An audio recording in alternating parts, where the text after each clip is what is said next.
December 20th, 1943, Kimbolton Airfield, England. Second Lieutenant Charlie Brown was 21 years old. He was a farm boy from West Virginia. This was his first mission as an aircraft commander. His plane was a B-17F Flying Fortress named Ye Olde Pub. His crew were rookies. They were young, loud, and felt invincible. The target was Bremen, Germany, an industrial hub heavily defended by flak cannons and the elite Jagdgeschwader 11, Fighter Wing 11. Before they took off, the intelligence officer gave them a standard briefing. Expect heavy resistance. But he didn't tell them the temperature. At 27,000 feet, it was minus 60 degrees Celsius. As Ye Olde Pub climbed into the formation, the engines roared, 4 Wright Cyclones pulling them toward destiny. Charlie Brown checked his gauges. He didn't know that in less than 4 hours, he would be flying a piece of Swiss cheese, and his life would depend on the mercy of a man whose job was to kill him. They reached Bremen. The sky turned black. Flak, anti-aircraft fire, is terrifying. You don't see it coming. You just see black puffs of smoke and hear the sound of gravel being thrown against a metal roof. Boom, crack. A flak shell exploded right in front of the nose of Ye Olde Pub. The plexiglass nose cone was shattered. The freezing wind screamed into the fuselage at 200 miles per hour. Engine number 2 was hit and spun down. Engine number 4 was damaged and had to be throttled back. The bomber was now flying on 2.5 engines. It couldn't keep up with the formation. It began to fall back. In aerial warfare, a straggler is a dead man. Once you leave the protective box of the formation, the wolves come. And the wolves were waiting.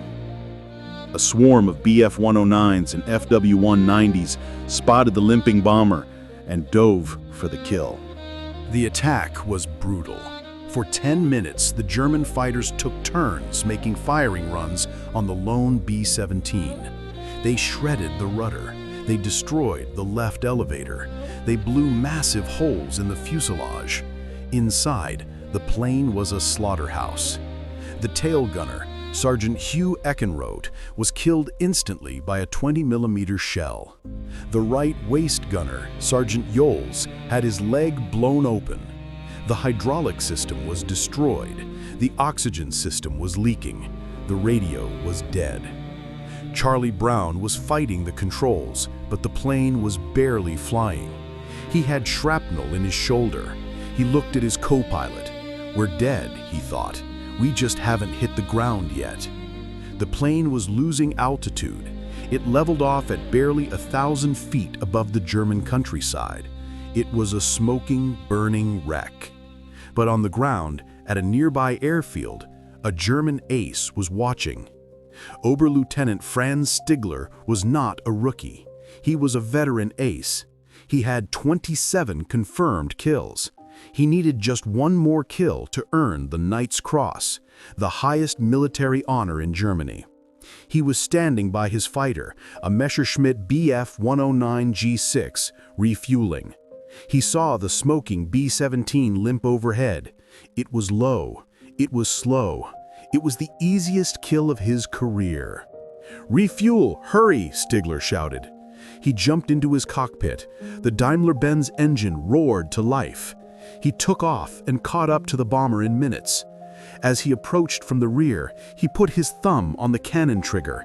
He had the B-17 dead to rights. One burst, and it would explode. The Knight's Cross was his. But then he got closer. He saw that the tail guns were silent. He saw the tail gunner's blood frozen on the gun barrels. He saw the massive holes in the fuselage. He could literally see the terrified American crew inside the plane through the ribs of the aircraft. Stigler took his finger off the trigger. He remembered the words of his mentor, Gustav Rodel. "If I ever see you shoot a man in a parachute, I will shoot you myself." To Stigler, this plane wasn't a combatant anymore. It was a flying parachute. Stigler pulled his Bf-109 alongside the B-17. He was so close he could see the rivets on the American fuselage. The distance between their wingtips was less than 20 feet. Stigler looked into the B-17 through the massive holes in the fuselage. He saw the frantic crew trying to bandage their wounded comrades. He saw the blood frozen on the floor. Then he pulled up level with the cockpit. He looked to his left. Charlie Brown looked to his right. For a moment, time stopped. Brown was paralyzed. He gripped the yoke, waiting for the flash of the Germans' cannons.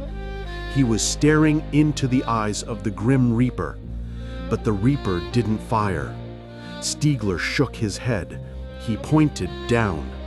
He was mouthing words, but Charlie Brown couldn't hear them over the roar of the engines. Stigler was shouting, "Land! Land! You are dying!" Stigler tried to help. He saw the B-17 was too damaged to make it back to England. He pointed toward Sweden. Sweden was neutral territory. It was only 30 minutes away. If they landed there, they would be interned, but they would live.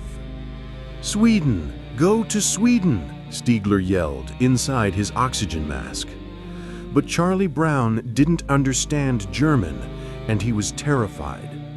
He interpreted Stigler's gestures differently.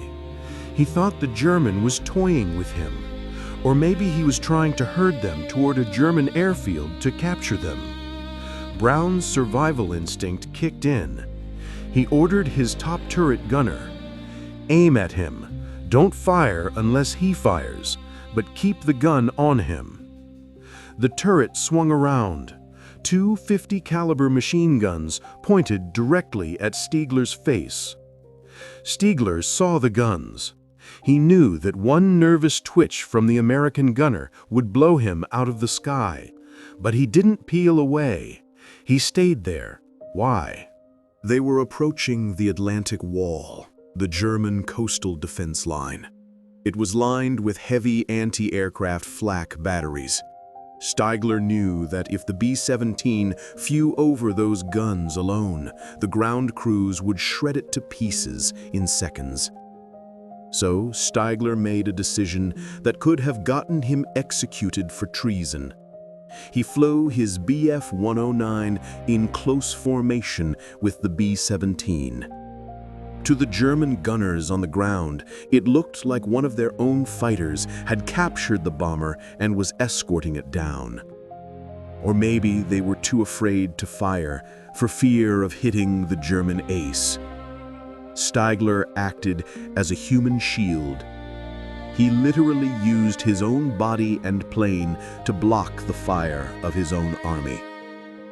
Charlie Brown watched in amazement as the deadly flak guns remained silent.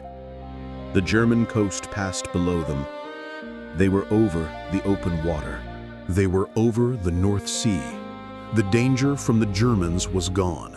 Now the danger was the ocean. Stigler checked his fuel. He was running low. He couldn't go any further. He looked at Charlie Brown one last time. He realized the Americans weren't going to Sweden. They were trying to limp home to England. Stigler felt a strange respect for this stubborn pilot flying a wreck. He brought his fighter level with the cockpit. He looked Brown in the eye.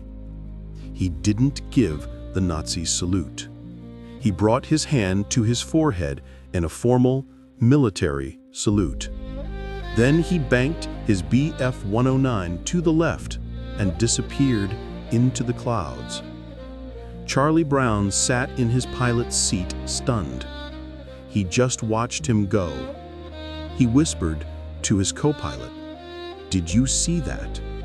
Tell me you saw that." Ye Olde Pub somehow made it across the North Sea. They landed at RAF seething on fumes. The plane was a total loss. Charlie Brown was debriefed by his commanding officers. He excitedly told them the story.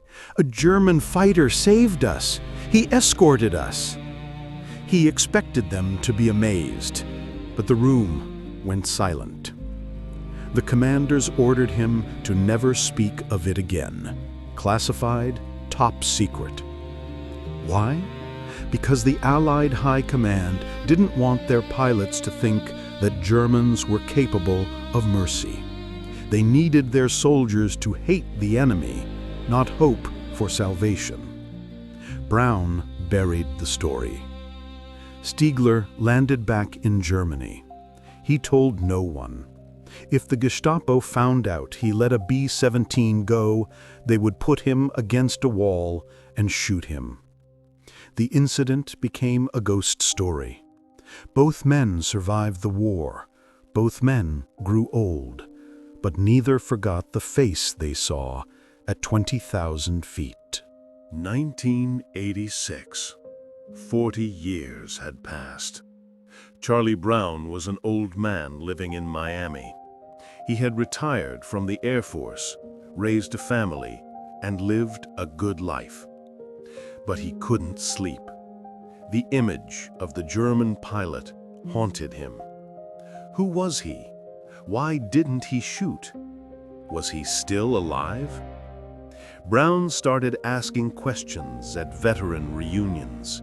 He dug through archives. Everyone told him, "Forget it, Charlie.